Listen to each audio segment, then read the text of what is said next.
يا أيها الإنسان ما غرك بربك الكريم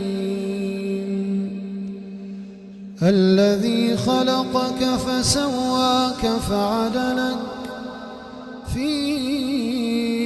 أي صورة ما شاء ركبك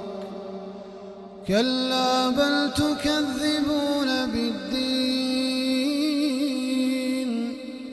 وإن عليكم لحافظين كراما كاتبين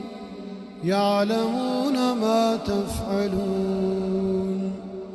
إن الأبرار لفي نعيم وإن الفجار لفي جحيم يصلونها يوم الدين وما هم عنها بغائبين وما أدراك ما يوم الدين ثم ما أدراك ما يوم الدين يوم لا تملك نفس لنفس شيئا والأمر يومئذ لله